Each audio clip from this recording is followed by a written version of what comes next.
रूस ने जबरदस्त पलटवार किया है। रूस ने यूक्रेन के कई शहरों पर जबरदस्त हमला किया। दनिप्रो शहर में रेस्क्यू ऑपरेशन लगातार जारी है। रिहायशी इमारतों के मलबे में लोगों के फंसे होने की आशंका है। हमलों में कई नागरिक घायल हैं और कई की मौत की पुष्टि हुई है। तो ड्रोन, क्रूज और बैलिस्टिक मिसाइलों से हमला किया गया है। तो रूस और यूक्रेन के बीच जारी युद्ध ने एक बार फिर भयावह रूप ले लिया है, जब रूस ने यूक्रेन के कई शहरों पर एक बड़ा और समन्वित हमला किया है। तो सबसे ज्यादा असर दनिप्रो शहर में देखने को मिल रहा है, जहां एक रिहायशी इमारत पर हुए हमले के बाद रेस्क्यू ऑपरेशन लगातार जारी है और आशंका जताई जा रही है कि कई लोग अभी भी मलबे में फंसे हो सकते हैं। इस हमले में बड़ी संख्या में नागरिक घायल हुए हैं, जबकि कुछ लोगों की मौत की पुष्टि भी हुई है, जिससे पूरे देश में शोक और आक्रोश का माहौल है। यूक्रेनी प्रशासन के अनुसार ये हमला सिर्फ एक शहर तक सीमित नहीं था, बल्कि देश के कई हिस्सों को निशाना बनाया गया, जिनमें चेनिहिव, ओडेसा और खाकीव क्षेत्र भी शामिल है। तो हमलों में ड्रोन, क्रूज मिसाइलों और बैलिस्टिक मिसाइलों का बड़े पैमाने पर उपयोग किया गया, जिससे रिहायशी इलाकों, ऊर्जा ढांचे और व्यापारिक प्रतिष्ठानों को भारी नुकसान पहुंचा है। यूक्रेनी नेतृत्व ने अंतर्राष्ट्रीय समुदाय से तुरंत और सख्त प्रतिक्रिया की मांग की है। उनका कहना है कि इस तरह के हमले ये साफ दिखाते हैं कि रूस अब भी नागरिक ढांचे को मुख्य लक्ष्य बना रहा है, जिससे मानवीय संकट और गहरा हो रहा है। इस बीच यूरोपीय देशों के साथ नई सुरक्षा सहायता और वायु रक्षण प्रणाली को मजबूत करने पर चर्चा तेज हो गई है, ताकि भविष्य में ऐसे हमलों को रोका जा सके। यूक्रेनी अधिकारियों ने यह भी कहा है कि रूस के सैन्य औद्योगिक ढांचे पर दबाव बढ़ाने के लिए नए प्रतिबंधों की जरूरत है, ताकि उसकी आक्रामक क्षमता को सीमित किया जा सके।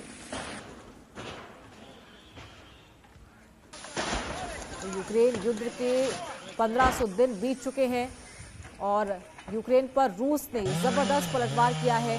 नागरिक ढांचों को निशाना बनाया जा रहा है। ज्यादा जानकारी के साथ सहयोगी अजय जांडिया लगातार हमारे साथ बने हुए हैं। अजय, पिछले 10 दिनों का एक साथ बदला लेता हुआ रूस नजर आया है। भयंकर हमला किया है यूक्रेन पर बैलिस्टिक मिसाइलों से, ड्रोन से, क्रूज मिसाइलों से। क्या कुछ अपडेट, क्या जानकारी आपके पास?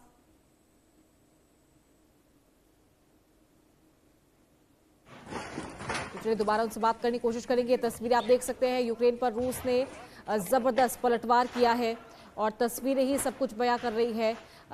इंफ्रास्ट्रक्चर को सबसे ज्यादा नुकसान यूक्रेन में पहुंचाया जा रहा है। तो रूस ने यूक्रेन के कई शहरों पर ये जबरदस्त हमला किया है। तो बिप्रो शहर में रेस्क्यू ऑपरेशन लगातार जारी है और कई लोगों के फंसे होने की आशंका जताई जा रही है। अजय जांडियाल हमारे संवाददाता हमारे साथ जुड़ गए। अजय, क्या आप तक मेरी आवाज पहुंच पा रही है? जबरदस्त पलटवार यहां पर रूस करता हुआ नजर आया यूक्रेन पर बैलिस्टिक मिसाइलों से, क्रूज मिसाइलों से। क्या अपडेट आपके पास, क्या जानकारी? देखिए, बिल्कुल आपको बता दूं कि यूक्रेन द्वारा रशिया पर हमले के बाद अब रशिया ने जो है वो पलटवार किया है और उस पलटवार में बताया जा रहा है कि 100 से ज्यादा लोग जो हैं वो घायल हुए हैं। दरअसल यूक्रेन और रशिया का युद्ध जो चल रहा है वो लगातार जारी है और जिस तरीके के हालात इस वक्त बने हैं, उस बीच मिडिल ईस्ट में जो तनाव चल रहा था, उस बीच अभी शांति वार्ता वहां शुरू हुई, मगर यूक्रेन और रशिया की जो आपसी जो बातचीत है या फिर इसका सोल्यूशन है, अभी तक नहीं मिल पाया है। ऐसे में वार और पलटवार का सिलसिला जो है वो जारी है। बिल्कुल, और राहत बचाव कार्य लगातार जारी है। बड़ा हमला किया गया है, साथ ही 1500 दिन लगभग बीत चुके हैं, लेकिन स्थिति सामान्य होती हुई नहीं नजर आ रही। आगे क्या स्ट्रैटेजी, क्या संभावनाएं बन रही है?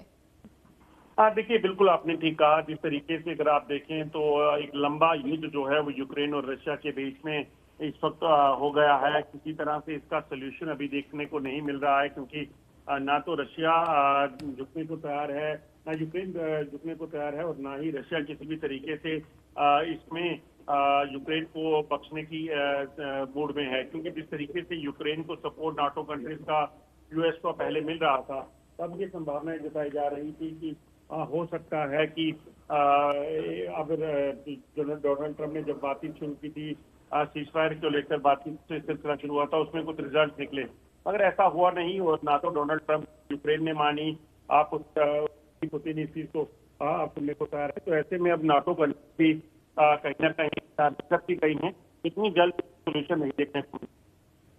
बिल्कुल। और ये बात जो है वो रूस की तरफ से स्पष्ट दिखाई भी दे रही है अजय, कि जो रिहायशी इलाके हैं, जो इंफ्रास्ट्रक्चर है, उसी को नुकसान यहाँ पर ज्यादा पहुंचाया जा रहा है। जो तस्वीरें निकल कर आई है, और सेम वही जो मिडिल ईस्ट में वॉर सिचुएशन है, किस तरीके से देश को कमजोर किया जा सके, जो संकट है वो और गहराया जाए ताकि खुद घुटने टेकने को ये मजबूर हो।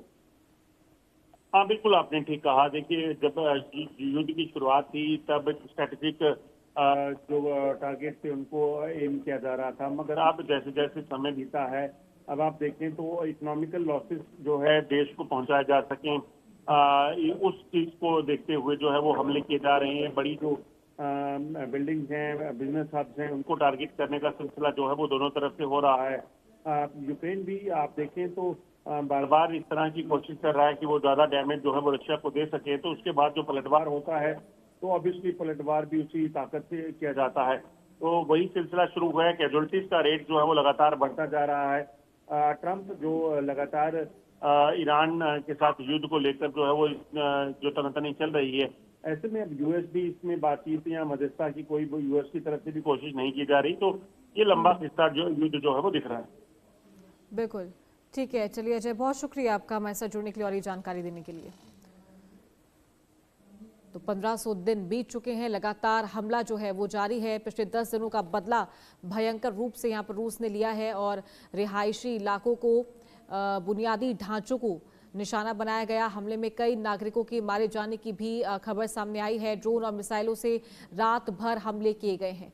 कई क्षेत्रों को उस निशाना बनाया गया और बुनियादी ढांचे जो है उन्हें कमजोर किया गया है।